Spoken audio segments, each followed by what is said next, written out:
We got to talk about Russia's President Putin, whether his shirt is on or off. I'm sure it was on during his press conference last Thursday. He ordered, 5 days ago, the Federal Security Service Bureau, the FSB, which, as I understand it, that's the renamed KGB, right? So that's like the Russian security people. He ordered them to produce encryption keys, is the way it's phrased, capable of decrypting all data on the internet. What? Okay. But no one's really sure exactly what that means because, of course, it's impossible. The FSB can't just suddenly do that. So this was part of a new plan that the Russian government is implementing effective July 20th. So this is where they have 2 weeks to do this. And it's signed under law under the anti-terrorist bill. So, for example, some highlights from this are that telecom providers and this is broadly defined, unfortunately, quote, organizers of information distribution.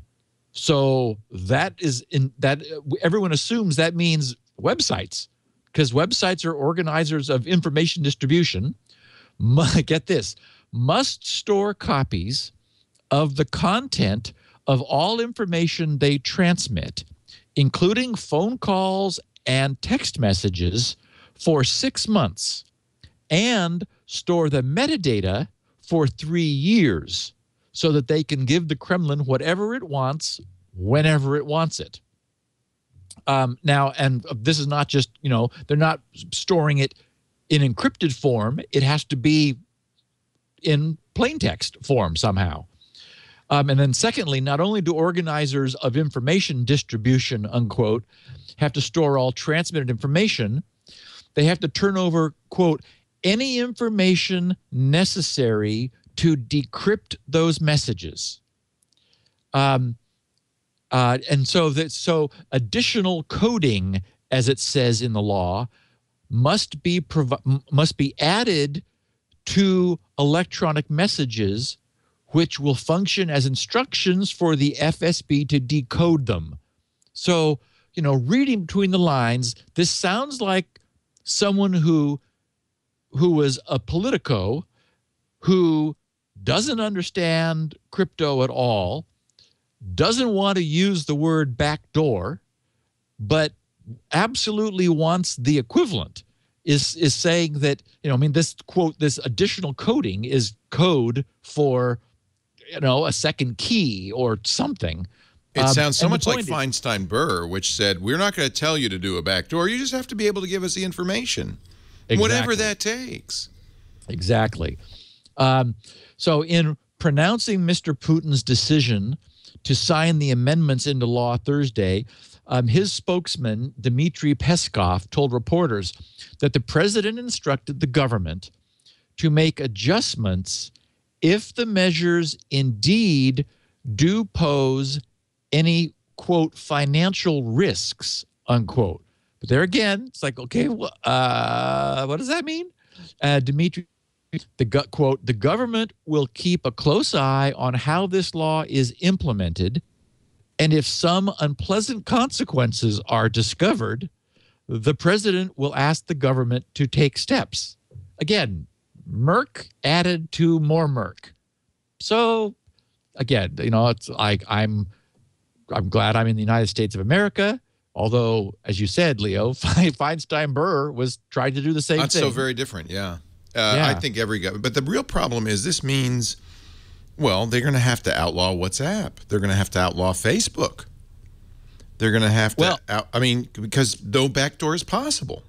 Yes, and that's when I say this is going to be really interesting, it's the reporting now downstream of this, what's going to happen. Now, what has already happened, several of our listeners who were users of a VPN service called Private Internet Access sent me snapshots of a message that they received on their devices yesterday saying, we are removing our Russian presence. And so this letter reads, to our beloved users, the Russian government has passed a new law that mandates that every provider must log all Russian internet traffic for up to 1 year. We believe that due to the enforcement regime surrounding this new law, some of our Russian servers were recently seized by Russian authorities without notice or any type of due process.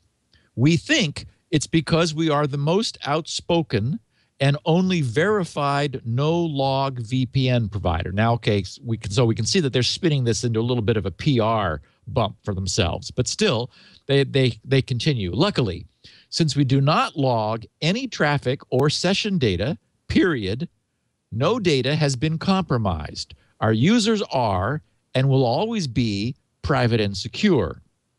Upon learning of the above, we immediately discontinued our Russian gateways and will no longer be doing business in that region. To make it clear, the privacy and security of our users is our #1 priority. For preventative reasons, we are rotating all of our certificates. And of course, if Russians or some aspect of the Russian government seized their servers, then they obtained what you want to protect most in your server, which is the private key, which, you know, so that only the public key is exposed, the private key is explicitly kept secret.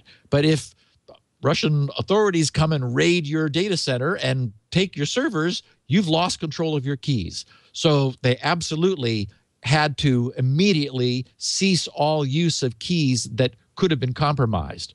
So they said, we're rotating all of our certificates.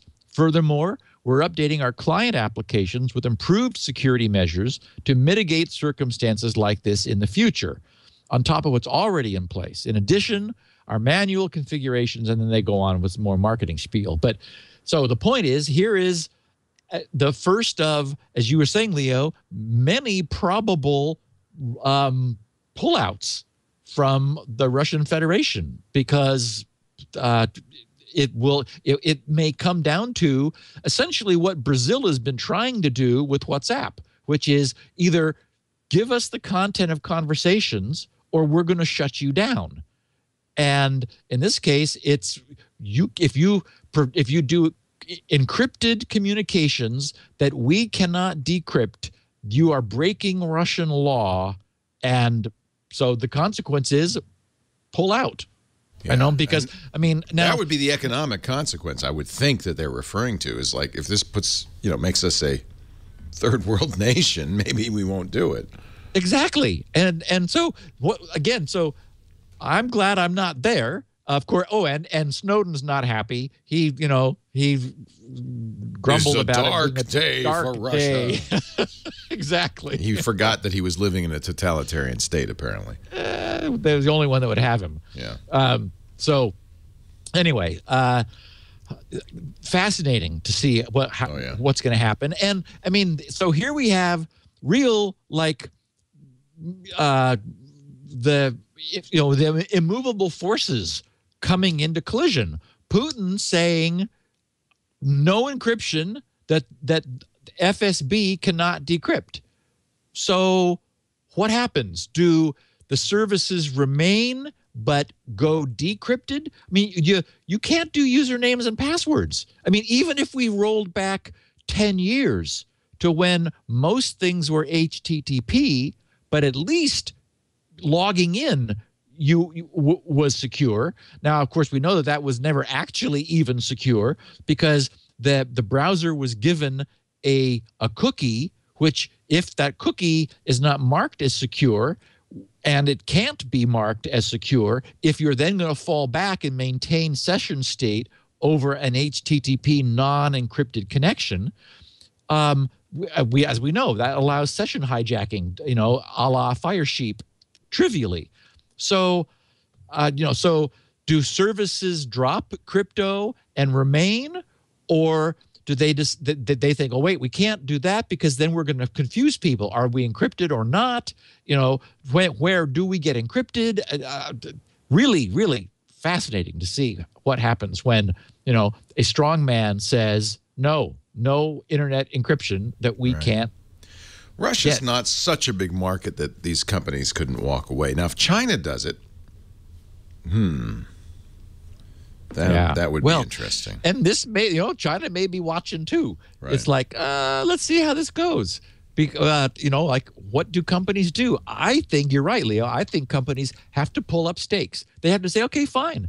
And what does that turn Russia into, you know, on the internet? Imagine then all of the valuable services that they have now that they've gotten accustomed to using that will go away. I mean, you know, here we've got one VPN provider saying, okay, see ya. And it has to be everybody else. Right. Yeah. So, wow. Really interesting. Interesting next few weeks.